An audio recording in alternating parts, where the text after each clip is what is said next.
Hi, Marcella. Marcella. Well, good to meet you. Nice to meet you. I see you're feeling starts. Like Gary's already talked to you. Yeah. A lot of people are interested a little bit. But okay, I understand. Yeah. It's good to meet you. Yeah, you too. Everybody cold? Oh.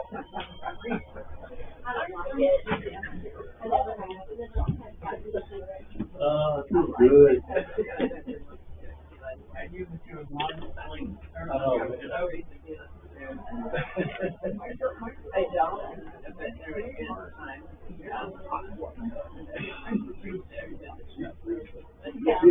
I have you here. Where are you from?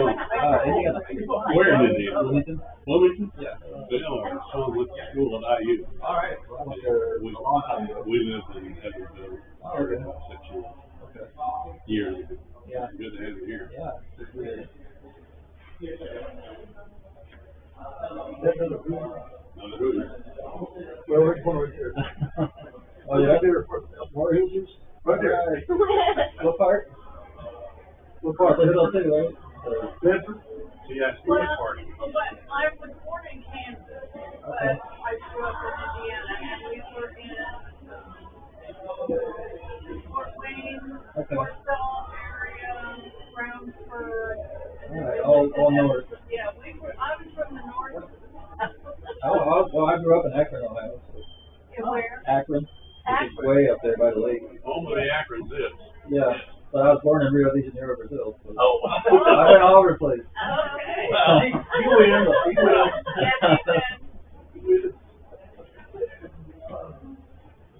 We don't have one league ball. No, definitely not. It's not like Miami, basically. Yeah. The climate wise.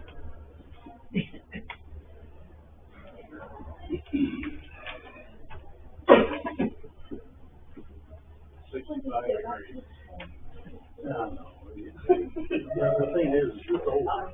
But August is not over yet. I know, but I mean, the freeze is over.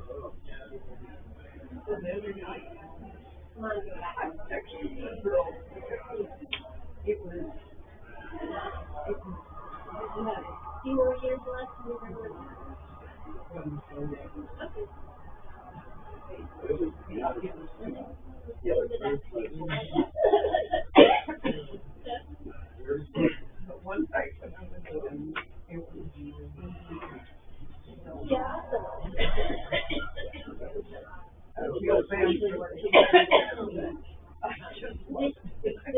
love that. And that's right for a coach. I have some pictures. It's we've taken it for 2.5 months. But Are we gonna get to the verses? I don't know. I've got two yes. that you need to do that. JR tried Start this. next Monday. And then I'll go through the middle of October.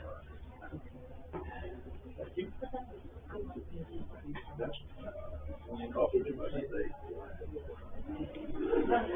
And then, usually. JR. Look what John trying to do. I'm copying, I tell you. If it works, it works. You see how far you get. Oh, I'm gonna try this again. Hey, we're gonna see. Well, the secret is I've got two sets of verses. I think we can get through the first one for sure, but we'll see. There you go. Where's some No comment? Yeah. You can read John, for John. All right, I think it's about time for us to start. Welcome. Some of you are visiting, and for those of you that are visiting, we have been going through a book, 12 Choices. And so for the past, I should know what number this is, but for the past 10 weeks, we've been going through different choices. And does anybody want to guess what the choice is this morning? Choose to serve, right? So that we're going to be talking this morning about choosing to serve, and we'll continue this lesson on Wednesday night as well. And John, one announcement. Yes. Next week we did not have it was the only open class we had, and it was on choose a stand. Yes. Eric Wiley agreed to teach that, so he's teaching next week. Oh, so Eric Wiley, okay, perfect. Yep. So you're kind of looking on that. I had this working before we started, but we'll just we'll go with that here. Before we get started, I just want to kind of give an overview of what we'll be doing. And this is what happens. We had it working just right.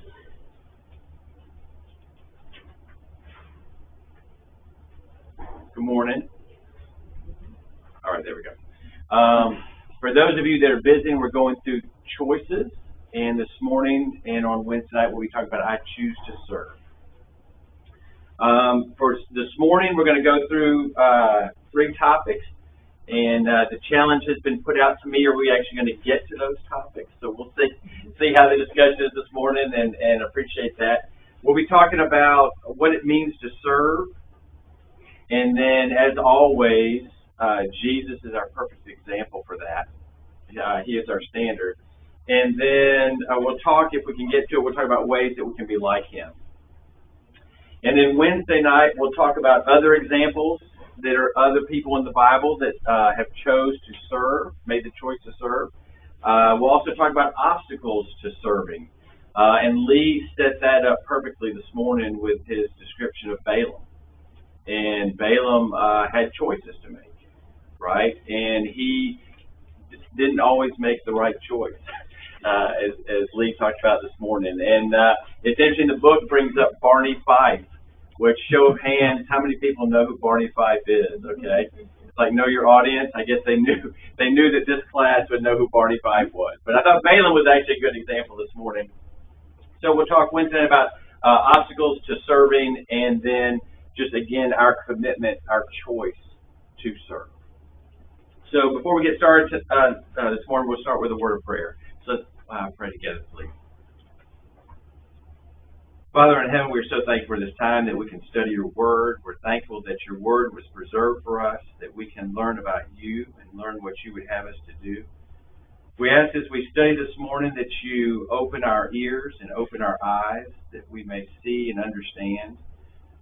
Father, we ask that you please help us to incorporate the things that we learn into our lives and help us to make a commitment, to make a choice to serve you as we know we should. In the name of Jesus Christ we pray. Amen. All right, so Sunday and Wednesday will be our 2 lessons. So the text that we're going to begin the lesson with, if you want to turn in your Bibles, will be to Matthew 20, verses 17 through 28. And I did not pass these out on the sticky notes, but just kind of set the stage a little bit. As Jesus did so often, he used a current situation to teach. And specifically what he was trying to teach was that God's way is not necessarily not necessarily the same as what man's way is. And in many cases in his teachings, he would say, you have heard it said. And he would talk about what men were teaching. And then he would teach what God wanted us to know. And Jesus was phenomenal at this, obviously. And so in this particular situation, he was with his disciples, and he was teaching them about events that would take place, and then we'll see that he's approached with a request, and we'll see how he responds to that. And Brian, not to put you on the spot, would you mind reading, Brian, in Matthew 20, verses 17 through 28 for us? Now Jesus was going up to Jerusalem. On the way, he took the 12 aside and said to them, "We are going up to Jerusalem, and the Son of Man will be delivered over to the chief priests and the teachers of the law. They will condemn him to death and will hand him over to the Gentiles to be mocked and flogged and crucified. On the third day, he will be raised to life." Then the mother of Zebedee's sons came to Jesus with her sons, and kneeling down, asked a favor of him. "What is it you want?" he asked. She said, "Grant that one of these two sons of mine may sit at your right and the other at your left in the kingdom." "You don't know what you're asking," Jesus said to them. "Can you drink the cup I'm going to drink?" "We can," they answered. Jesus said to them, "You will indeed drink my cup, but to sit at my right or left is not for me to grant. Those places belong to those for whom they have been prepared by my Father." When the 10 heard about this, they were indignant with the two brothers. Jesus called them together and said, "You know that the rulers of the Gentiles lord it over them, and their high officials exercise authority over them. Not so with you. Instead, whoever wants to become great among you must be your servant, and whoever wants to be first must be your slave. Just as the Son of Man did not come to be served, but to serve and to give his life as a ransom for many." All right, thank you for reading that. This is a wonderful story. And as we go through the text, one of the questions is, what was Jesus telling the disciples that was about to happen? I'll give you a little hint there. Kurt? He's going to be offered. He's going to be betrayed. There's going to be hardly anybody speaking up for him. So Jesus is talking about the things to come in Jerusalem, right? He was going to be betrayed. He was going to be condemned. He was going to be beaten. He was going to be crucified. And he was going to rise again on the third day. Jesus is telling them about what's going to happen. They're on their way to Jerusalem. Jesus is telling them what's going to happen. Yes? I just noticed it was funny that he tells them this. He uses somewhat cryptic terms by saying Son of Man. But they've heard that before, and they know it refers to him.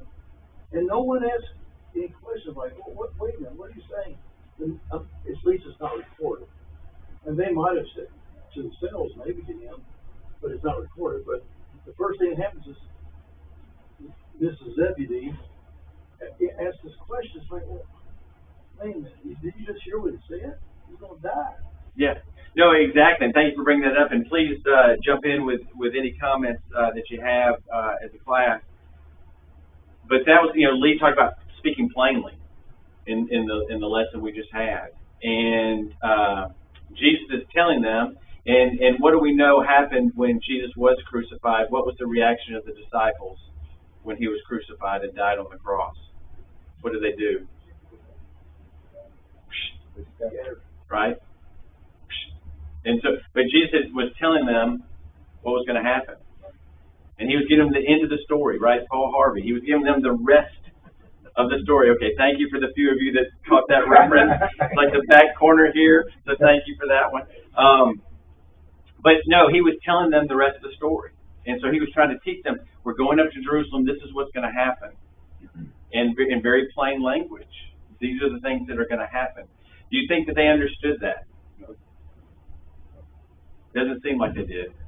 I mean, throughout that, Jesus, that's why he talked in parables, to get on their level, because they didn't understand the higher levels. So not only this time, but all through his ministry, he was like trying to pound it to them, and they're like, as dumb as a donkey. Yeah. Yeah. Well, and that's the thing with lesson up this morning, and so what we're going to talk about on Wednesday too. And so again, Jesus is telling them what's going to happen when he gets to Jerusalem. And so then the second question, Whether you wish. okay, but she's asking specifically about her sons, and what's the ask? Yeah, hey, when you're in your kingdom, can my two sons have the most preeminent spots in your kingdom? So he's talking about what he's about to go through for all of mankind, and it was God's plan to do that. And mom comes up and says, hey, I got two boys. Here's what I want for them, right? And what kind of kingdom was she expecting?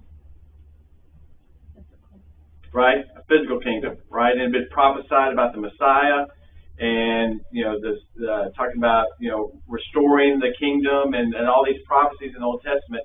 And they were looking, okay, so when Jesus goes to Jerusalem, he's going to be this earthly king. He's going to have this greatness about him. And so I want my two sons to be on his right and his left. Yeah. John, it's still shocking. Maybe I'm going to be generous to Mrs. Zebedee. Maybe she didn't hear him talking earlier, and she just happened to have an opportunity to speak to him, and that was the point where she does. Because it sure seems callous for someone to say, I'm going to be crucified, I'm going to be flogged. The Son of Man, that's who I am. They know that. And then, hey, I'm sorry about that, but when you make my son, No, I know it's going to be a rough day for you. But, can you take care of us over here? No, and that's why I started the passage off with this, is to kind of set some context, is that, here's what Jesus was teaching, here's what Jesus was focused on, here's the message he was trying to give. And then even his and we'll see later, even his followers didn't necessarily understand what was about to happen. And well, it said he took the 12 aside. It didn't say the 12 and their moms.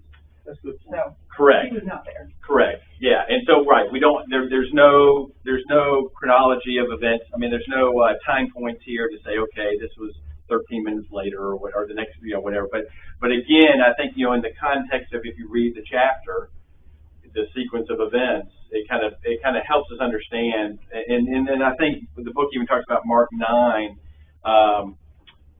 that even the 12 talked about who was going to be the greatest. And so it wasn't just the mom. Everybody jumps on her because she asked the question. But in Mark 9, I think it's 34, if I remember correctly, but it talks about, they talked about who was going to be the greatest. All right. So what was Jesus' response? You did not know what you asked. Are you able to drink the cup that I am about to drink and be baptized with the baptism that I am baptized with?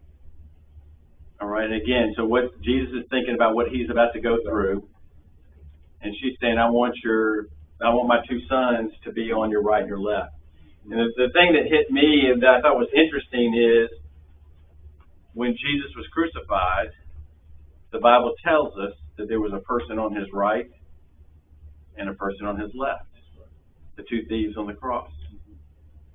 And I'm sure that the mother of the sons of Zebedee was not thinking, okay, when you go to Jerusalem, that's where I want my two sons to be. Because again, I don't think they understood what Jesus was actually teaching them. Also, but don't you remember when Jesus could not be found by his parents?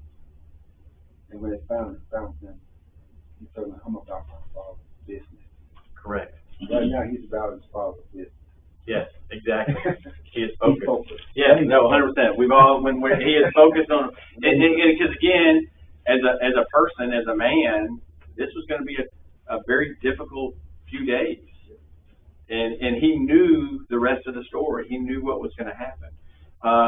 So Jesus responds like, I don't know that you know what you're asking, and then he switches a little bit, or I guess I should ask the question versus saying it as a statement. do you think that he starts switching in his response? He starts to switch a little bit from the physical to the spiritual, and kind of redirects the answer a little bit. All right, and then he goes through, and what does he say that the Gentiles seek?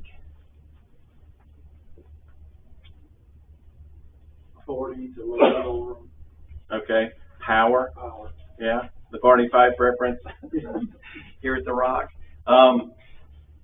They want power. They want preeminence. And Lee talked about, what was it said about Balaam this morning? Money. Right, it was money, and then they were going to. The second time Balak sent in, I think it says more honorable princes or something. I forgot what the text actually says, but it's like, okay, the first group wasn't important. I'm going to send more important people in, and just kind of again. And we're going to talk about this a little bit Wednesday night. But it just as we look at being servants, as we look at serving, there are certain obstacles that we have in terms of what we want or what the world tells us we should have. And so Jesus talks about the Gentiles are striving for that preeminent place, that power, that money. That's how they view greatness. And then so what does Jesus say then about Christians? In contrast to the Gentiles, what about Christians? In the book of Romans, brother, answer that question. Book of Romans, chapter 12, verse 1 through 4, Paul was telling the church at Rome, which I beseech you, therefore, brethren, by the mercies of God, that you present your bodies a living sacrifice, holy, acceptable to God, which is your reasonable service. So after you presented it holy, and after you presented it acceptable, it's on the reason. Yeah, that's expectation. It's on the reason. Yeah, exactly. No, 100%, 100%. And Christians, in the summary, Christians are, instead of trying to achieve greatness through power or money or position, what are Christians how are they supposed to achieve greatness? Sure. Right? So that's the great paradox, right? I had to look that word up, so I'm hoping I'm using it correctly. That's the great paradox. Is what Jesus is teaching us is for us to be great, for us to be important, for us to have success, we're actually supposed to lower ourselves. And the softball question, okay, does that come easy to us? No, especially with what the TV shows that we watch, the movies that we watch, the books that we read, the people we work. I'm in corporate America, and it's whatever I can do to get ahead, I'm going to do. To complement what you said scripturally, continue in 12:2. He said, "Do not be conformed to this world, but be transformed by the renewing of your mind, that you may prove what is that good and acceptable and perfect will of God." Correct. He tells us how to do it. He tells us how to do it. Yeah, no, exactly. Thank you for that. And you said, does this come, is this easy? It's not, because it's not natural. When you're born as a child, you're not a servant. It is not. You have to make a conscious decision to do that. Yeah, we have to make a choice, right? If only there was a class about making choices. You have to make a choice, right? And it doesn't come easy. You have to make a choice. You have to make a commitment. And I'll pick that up in just a minute. But so this is a great picture. Jesus, or is God, I guess, in the flesh, to give his life as a ransom for many. And so we'll talk about this a little bit more in a bit. But when he came to serve, who did he come to serve? Okay, so he came to save the lost, yeah. And so, but who was he serving? Huh? All of them. Well, and God, right? He was following God's will, right? And again, that's a tough thing for us to understand sometimes. Okay, this is God, left heaven, came here as a man, serving his Father and being obedient to that. And we'll talk some more about that as we go through the lesson. All right. So what does it mean to serve? We use this word all the time, right? You host a dinner party. Talk about the next day. Okay, what did you serve? For those of you that play tennis, hey, it's your serve, right? For those of you that have been in the military or have family members that have been in the military, where did you serve? Thank you for your service. We use that term all the time. And so what I did, I went to, the definition. And when we talk about what it means to serve is to perform duties or services for another person or another organization. I thought it was interesting sometimes when you look at the definition. And so when we talk about serving, we talk about a servant. And the definition for a servant, I thought was interesting. It says a person who performs duties for others, especially a person employed in a house on domestic duties or as a personal assistant. And so when we talk about somebody who's employed as a servant or a personal assistant, is that an occupation that we aspire to have? So when we want to be a mother. Well, so mothers are phenomenal, right? In terms of what they do in the house. I mean, as a child, hey, what do you want to be when you grow up? Yes. And that's fantastic. Lots of little girls want to be more. My little girls, they are pregnant every day with their little babies. They're nursing them and they're putting them in school. The little pillow and everything. And then they're going to grow out of that phase. They're not going to want to do it anymore. But all of mine have gone through that. So, yeah. Yeah, and that's good. And so I think, we talk, that boys a lot of times say, I want to be a policeman, or I want to be a firefighter, or I want to be, this, or I want to be that, And sometimes in our society,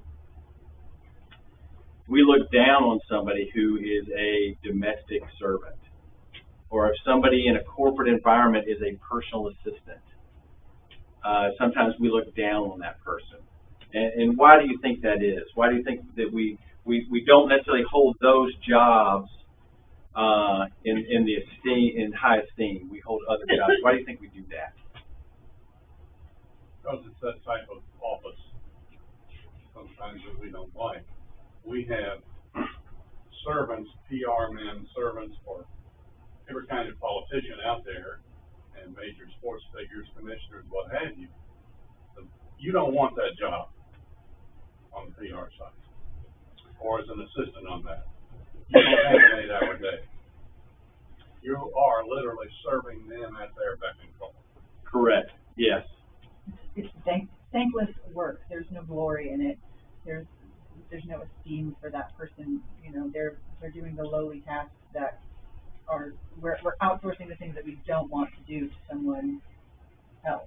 Yeah, sometimes like public school teachers. It's like, okay, I think humility could just be interchanged with the word service. Because anytime we're performing service, or you see someone performing service, just because someone's an admin, many times that person knows more than the person that they serve. They lean on that person to guide them through, but they're humble enough to mentor or bring someone up that knows less. Yeah. It's that same way when we talk about police officers or military. They know much more about what's going on, but they're still willing to serve us and serve people that don't understand and appreciate. Yeah, humility is key. I think if you think about it from like a job perspective, but also from Jesus' perspective as a servant, you're looking at like the highest amount of responsibilities, the highest amount of obligations, and the least respect, the least pay, especially from a job perspective. If you're talking about climbing the ladder, you're the lowest on the totem pole. And that's for a reason that Jesus asked us that. But it's so often not desired because that is viewed often as a starting point. It's not viewed as the end goal for a lot of places. You're looking at it like, okay, I can start as an assistant, but I want to reach higher on the totem pole. I want to reach higher up the ladder because you have more reward in less responsibility the higher you go. Whereas a servant, you're the lowest position, you have the most responsibility, the most to do. Often the worst hours, the worst conditions, you're looking at not a lot of reward. Yeah, and the world tells us that success is not to be a personal assistant, but to get to the point where you can have a personal assistant, Mm-hmm. right? You know, I can remember, brother, when I first joined the military, I was a private, I had no rank. And I didn't clean my room. My shoes underneath my bunk was not aligned. My wall light wasn't squared away. That just happened to be the day that the sergeant came into my office. You know, a room is spacious. Yeah, that's always happened. Yeah. Boy, he is like a tornado. Yeah. I mean, he took my mattress and threw it on the floor. He took my shoes and threw it. He went in my wall like he just pulled everything out. Right. And this is a shock. I'm proud about 21 Yeah. years. I'm like, wow, what is going on? Yeah. And he really got my attention, you know. And I realized then that I better learn how to do the basics. Yes. You know? So he's a sergeant. So he's been through all that. And here I'm a private. I said, I better learn how to do that. I looked at him. And he said, let me tell you something, Brian. I want you to understand, you do what I say do it, and it better be. I just say that. I just went to parade rest. Like, they taught me that at basic training. Yeah. Oh yeah. No, you're active listening at that point. Exactly. You're not thinking about what you're going to say. You're not trying to respond to what you're just. I'm just active listening. I'm just keep it coming. And so I said, well, I need to figure out how to become a sergeant.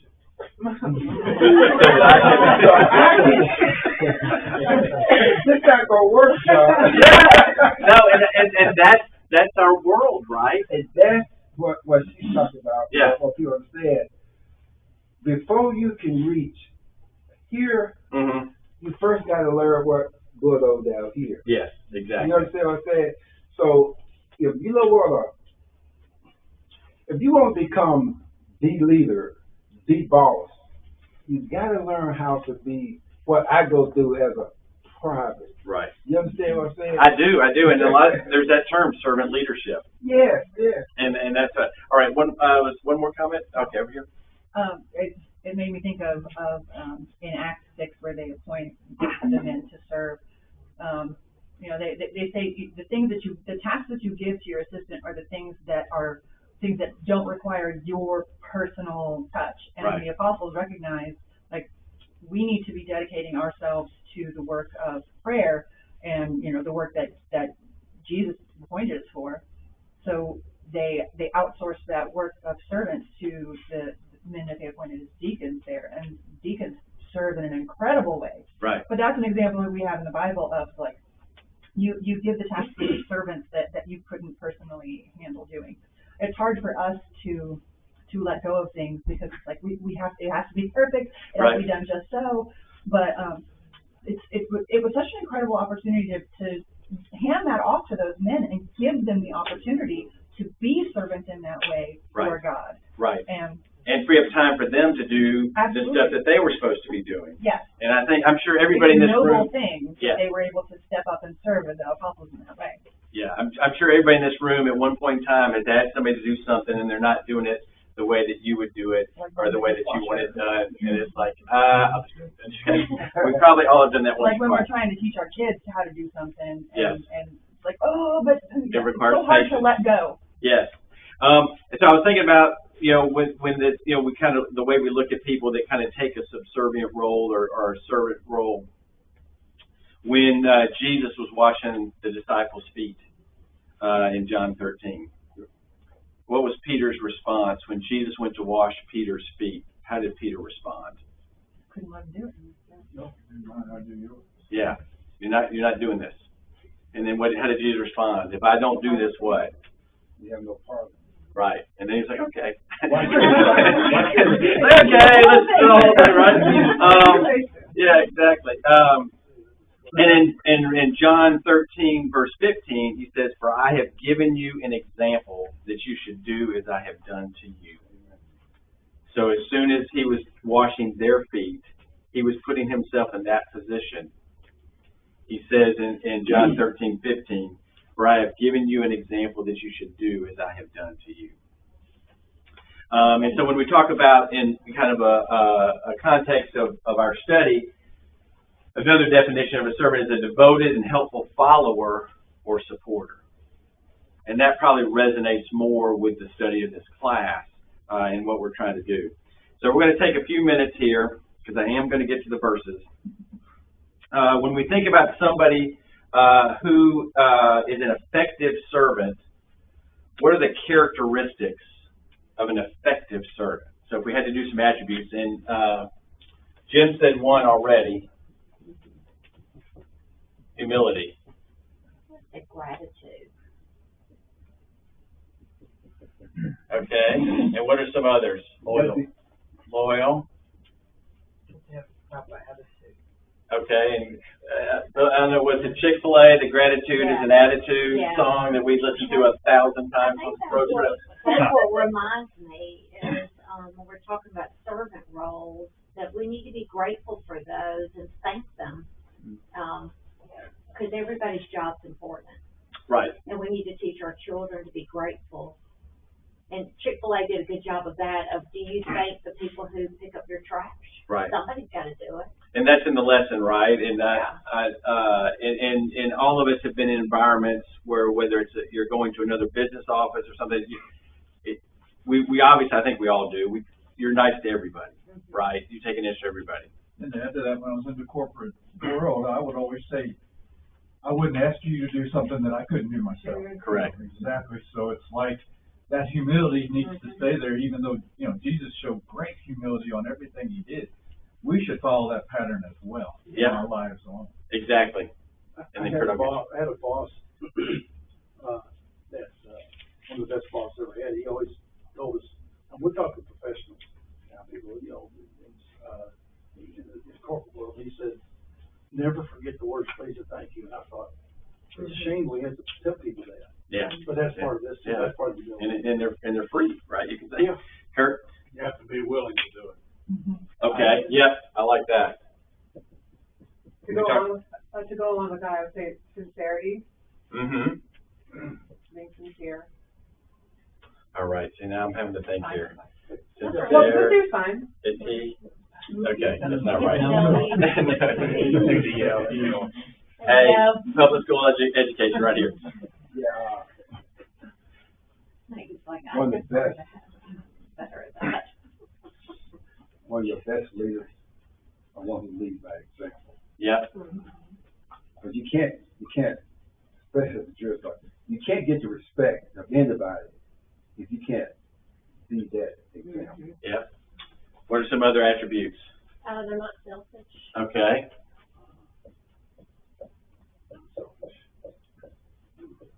Knowledgeable. You have to listen. Okay.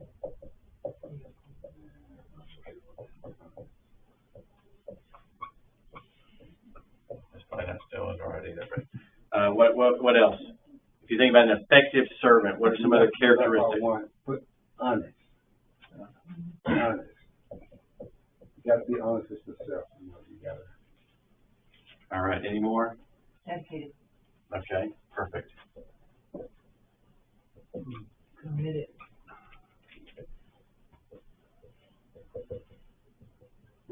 Responsible.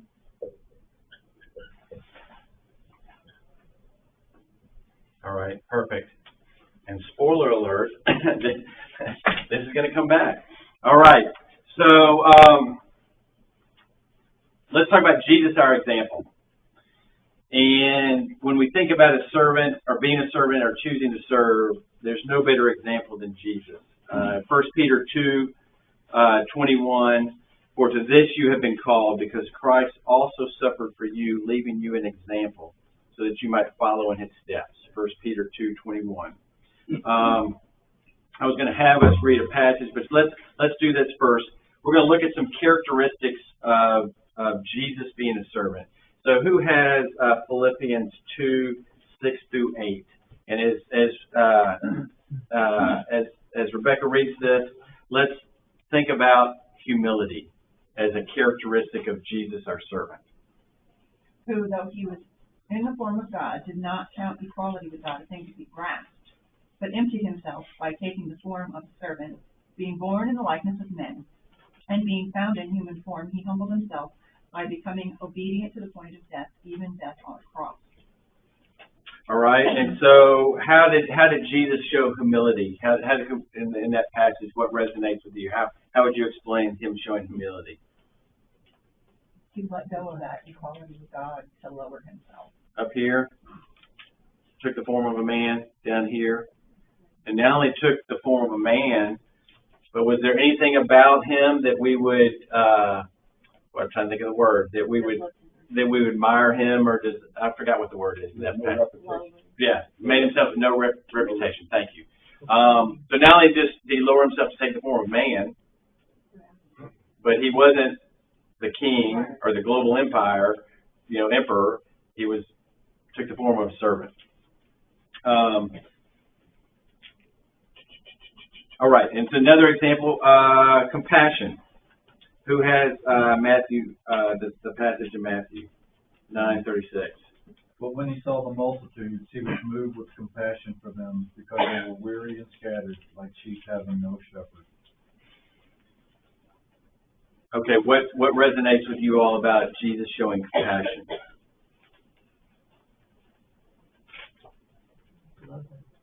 Loving, right? He cared for everybody. And I think we see that on a couple of different levels, right?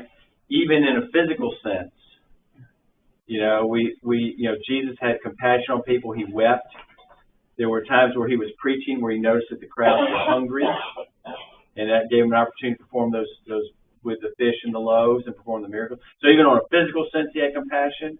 And then the analogy, it talks here about a sheep having no shepherd, and who is our shepherd? Right?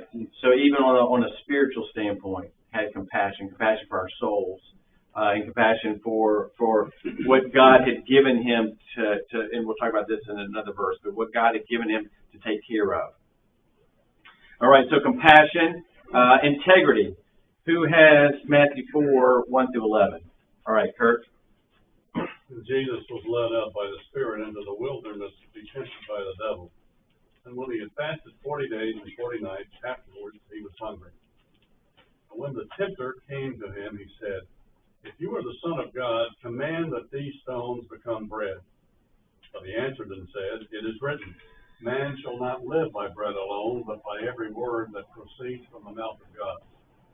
Then the devil took him up into the holy city, set him on the pinnacle of the temple, and said to him, "You are the Son of God, throw yourself down, for it is written, he shall give his angels charge over you, and in their hands they shall bear you up, lest you dash your foot against a stone." Jesus said to him, "It is written, you shall not tempt the Lord your God." Again the devil took him up to an exceedingly high mountain, and showed him all the kingdoms of the world and their glory. And he said to them, "All these things I will give you, if you will fall down and worship me." Jesus said to him, "Away with you, Satan, for it is written, you shall worship the Lord your God, and him only you shall serve."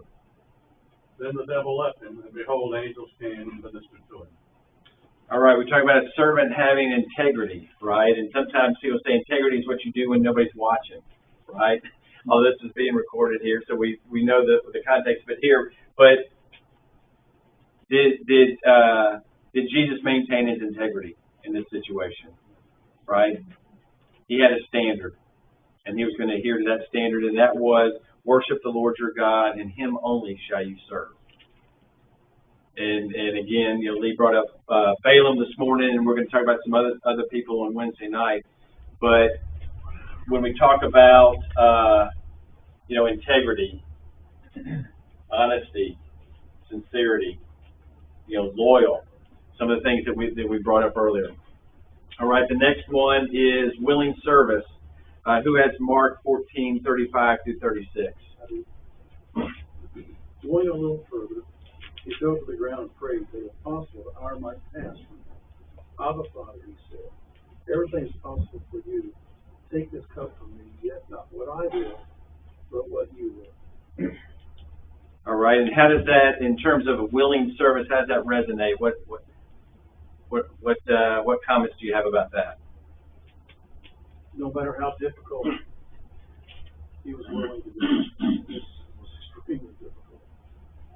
And this, to me, when it says the Son of Man came to serve, what resonated with me was this verse. When it says Son of Man came to serve, nevertheless, not what I will, but you will. And that's what Jesus was all about, 100%. Was not what I will, but what God will. Which falls to the selfless. Yep, exactly. And then we talk about being, to serve and service. It's not about what I want. It's about what He wants. We're getting ready to go into a portion of our service. We'll partake of the Lord's Supper. That's just after Jesus said, "This is this." That needs to be on our mind. Yesterday, this morning, all week long. We're thinking solely about what we've done, what Jesus has done for us, and what we've done through the week, that we do things dedicated to His service. Yeah, absolutely. Faithfulness. Who has John 8:28? So Jesus said to them, "When you have lifted up the Son of Man, then you will know that I am He, and that I do nothing on my own authority, but speak just as the Father taught me." So how does this explain how Jesus was faithful and showed faithfulness as a servant?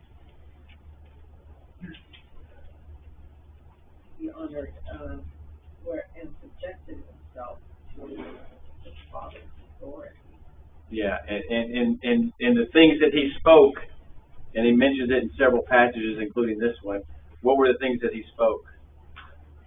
The things that God told Him to speak. The things that God spoke to Him. He was faithful to God's word. All right, we're gonna get there. All right, patience. We talked about that. I think that came up. Patience, maybe somewhere. Patience. All right. Who has Luke 23:34?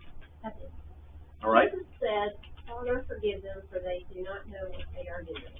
And they divided up His clothes by casting lots. All right. So how did Jesus show patience when He was beaten and crucified?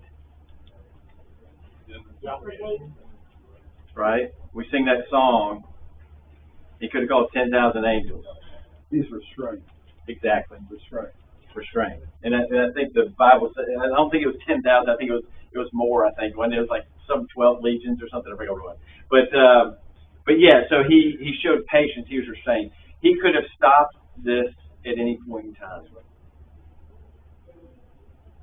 And yet, it wasn't His Father's will. He was serving. He came to serve. He came to serve God's plan, God's will, and so He showed patience. All right. That, to me, that is the most.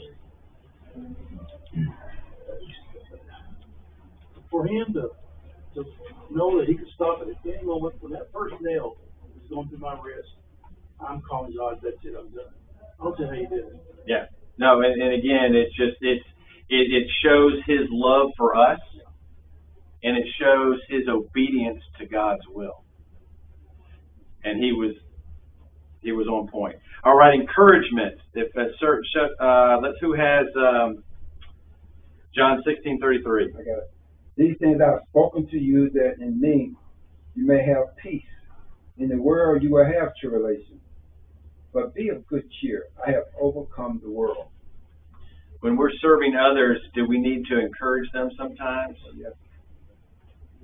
All the time, right? We're going to go a little quicker through these last few just because I want to make sure we get through them. Another attribute is prayerfulness. Who has Matthew 26? I tell you what, we won't read this whole thing, but this is the Matthew 26:36-46. Just because we're going to run out of time to read all those. But what is the context that we're talking about? This is when He's in the garden, and He goes away 3 times to pray. many, many, many examples where Jesus went off to pray. And as servants of God, we need to do that as well. So sorry for skipping you on the reading, but I'm on a mission now. Wisdom. Who has Luke 2:40? See, and the child grew and became strong, filled with wisdom, and the favor of God was upon him. And then 52. And Jesus increased in wisdom and in stature and in favor with God and man. All right, we talked about knowledgeable here. The last one is accountability. John 17:12. Well, while I was with them, I kept them in your name, which you had given me. I have guarded them, and not one of them has been lost, except the son of destruction, that the scripture might be fulfilled.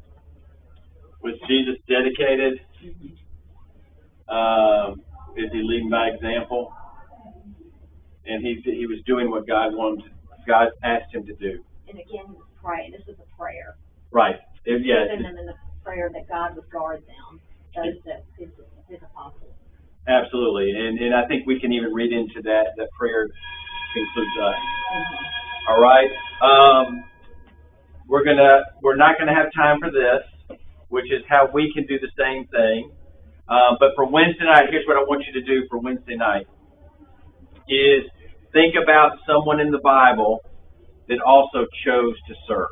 We talked about Jesus, our example today, but for Wednesday night, think about somebody in the Bible that chose to serve, and just have at least one verse or passage that showed the characteristic of them being a servant or choosing to serve. All right? We understand the assignment? Think of somebody that's in the Bible that chose to serve, and then have some sort of verse or passage that shows that characteristic of serving. All right? Thank you.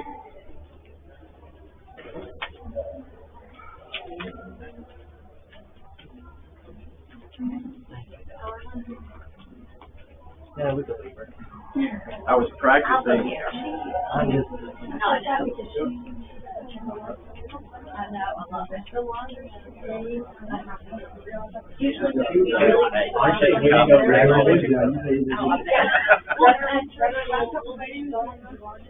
yeah, y'all both the best couple ever. No, I know. I needed that. Then we come like, wait.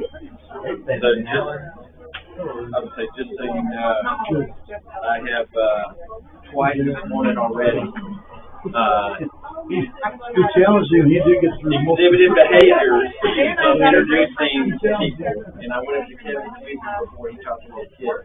Charles was sitting there front and center, and he's locked and loaded the whole thing. I'm like Kevin,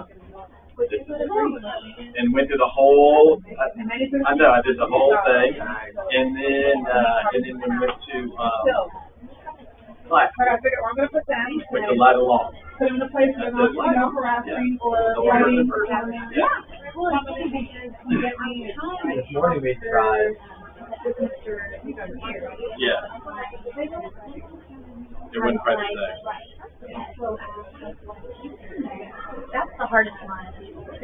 They'll be like, what's your name? Car. And then you're like, okay, and then you say, like, your name. And she said it, but she said it so softly that And he popped over. He was like, how old are you? He was being sweet. He was Right, kinda like, yeah.